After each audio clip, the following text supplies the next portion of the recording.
Welcome back, folks, in the land of grills. We got the Weber Star Spangled banner, or Star Spangled 22-inch kettle, folks.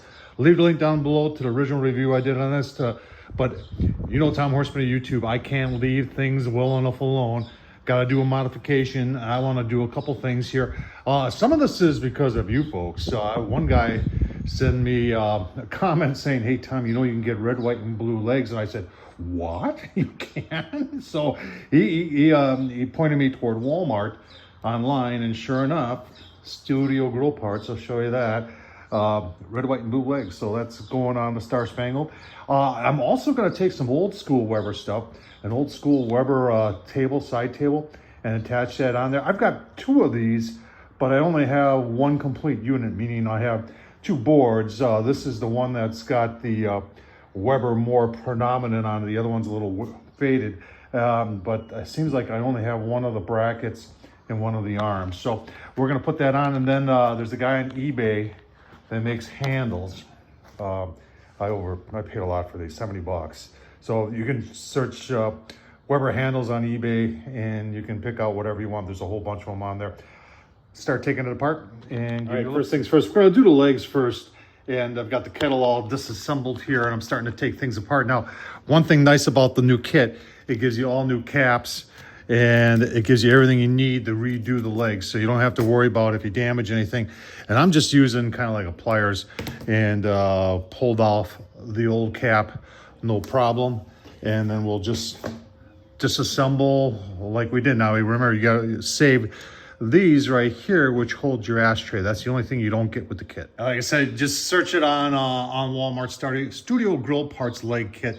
You can see it was 30 bucks. So before you put anything together, you know, always make sure you get your ash catcher holder in there first. Now, when I took my old one out, I measured what I had there, and from here to there is 7¼ inches, and that's what works for me. So I put that on first, then you put on the inside, and then you just attach your legs like that. Now on the other side, which is gonna be the right side, when you flip it over, I gotta put on that little holder that's gonna hold the shelf on also.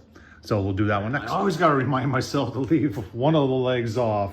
You put the front one on, or you can put the right or the left one on, but don't put both the right and left ones on, because you gotta get the axle in there first, and then you can put the final leg in. All right, wheels are on. You just do it the same way as you did the other one. I'll put the ashtray on when I've got access to it up high here. I did not put the little bracket on for the side shelf because I don't know if it's gonna go above or below.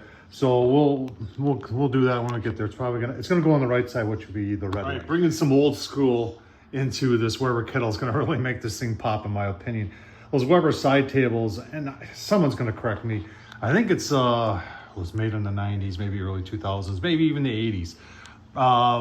Difficult to find. You can find a lot of those, but getting all the hardware is difficult to find today. This is the holder that actually goes on the grill, and then you've got a rod, and these usually, when I find them, a lot of times are rusted. And then you've got the holder, which you can easily duplicate this part, but this one's original. And we're just gonna put it together and then decide whether this goes above or below there. And easy peasy, but it's gonna make it look really cool. So this was designed to be, the wooden part to be removable, and you can see how it fit in there, just like that. And then you could lift it up and bring in your whatever you're cooking, if you're using that as like a serving board. It's a pretty cool idea. It's too bad that Weber stopped making. All right, so swapping out the handle on the lid is a little bit challenging. Now, I did take it off, and you gotta use a 90-degree screwdriver in order to get in there, because this heat shield thing does not come off. So if you're doing that, you're gonna need one of these. All right, there it is, all pimped out. I'll tell you what, that really pops that side shelf on there, the old school Weber side shelf. Primo. Handles, like I said, I paid a lot for them, 70 bucks. You can find those on eBay. Just search Weber handles, red, white, and blue, and you can get those. This one attaches, there's a little Allen screw that gives you to attach the fit on the daisy wheel. Nice touch. The legs, I like them. Nice touch. And like I said, the whole side, old school side shelf makes the whole grill pop. As I've told you before, I will never cook on this. Not Tom Horsman. Maybe the next owner will, but hope this is helpful. Hope you enjoyed it. Tom Horsman on YouTube. Thumbs up, leave a comment. And as always, pretty cool looking grill. Thanks, Weber.